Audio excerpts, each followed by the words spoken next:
সংশোধনী বিধেয়ক বাতিলৰ দাবী ডিগবৈৰ ৰাজপথত ওলাই আহিল হাজাৰ হাজাৰ লোক। বিভিন্ন দল সংগঠন, সমাজ সেৱক, বুদ্ধিজীৱীকে ধৰি প্ৰতিবাদী সমদলত অংশগ্ৰহণ কৰিছে স্থানীয় ৰাইজে। প্ৰতিবাদী সমদলত অংশগ্ৰহণ কৰি আলোচনাপন্থী আলফা নেতা জিতেন দত্তৰ হুংকাৰ, কোনোপধ্যে গৃহীত হ'ব দিয়া নহ'ব নাগৰিকত্ব সংশোধনী বিধেয়ক।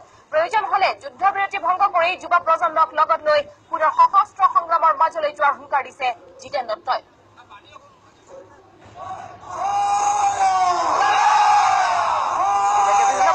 প্ৰতিবাদৰ দৃশ্য আমি আপোনালোকক দেখুৱাই আছো আৰু এই দৃশ্য হৈছে ডিগবৈ নাগৰিকত্ব সংশোধনী বিধেয়ক বাতিলৰ দাবী ডিগবৈৰ ৰাজপথত এনেদৰে ওলাই আহিছে হাজাৰ হাজাৰ লোক। বিভিন্ন দল সংগঠন, সমাজ সেৱক, বুদ্ধিজীৱীকে ধৰি প্ৰতিবাদী সমদলত অংশগ্ৰহণ কৰিছে স্থানীয় ৰাইজে।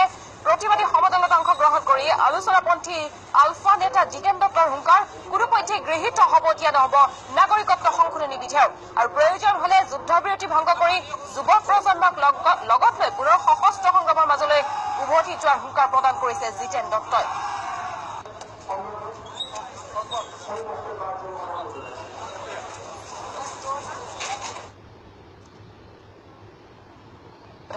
ইতিমধ্যে অসমীয়া জাতিৰ অস্তিত্ব বিপন্ন। হিন্দু বাংলাদেশীক নাগৰিকত্ব দিয়াৰ লগে লগে সম্পূৰ্ণৰূপে বিপন্ন হ'ব।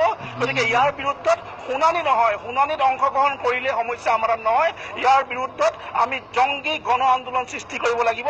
আগন্তুক দিনবিলাকত যে এক জংগী গণ আন্দোলনৰ কাৰণে সকলো প্ৰস্তুত হওক। আমি অহা জুন মাহত গুৱাহাটীত এক অতি শক্তিশালী গণ আন্দোলনৰ সূচনা কৰিম, গণ আন্দোলনৰ ঘোষণা কৰিম। সেই আন্দোলনত সকলো ৰাইজে অংশগ্ৰহণ কৰক আৰু সেই আন্দোলনৰ যোগেদি দিছপুৰৰ মঞ্চত কঁপাই দিয়াৰ লগতে দিল্লীৰ মঞ্চত কঁপাবলৈ চেষ্টা কৰিম, যাতে নৰেন্দ্ৰ মোদীয়ে হওক, সৰ্বানন্দে হওক এই বিলখন গ্ৰহণ কৰিবৰ কাৰণে 10 বাৰ ভাবিবলগীয়া হয়। আৰু যদি গ্ৰহণ কৰে তেতিয়াহ'লে এইটো কথাও কৈ থৈছো, আজি যদি আমি এবাৰ আহ্বান জনাওঁ অসমৰ যুৱসকলক, সেই যুৱসকল ওলাই অহা জাতি ৰক্ষাৰ সংকল্প লোৱা, এই আহ্বান যদি জনাওঁ হাজাৰ হাজাৰ যুৱকে পুনৰ বন্দুক ল'বলৈ ওলাই আহিব। গতিকে বন্দুক লোৱাৰ পৰিৱেশ সৃষ্টি নকৰিব। যদি বন্দুক লয় তেতিয়াহ'লে অসম ৰক্তাক্ত হ'ব।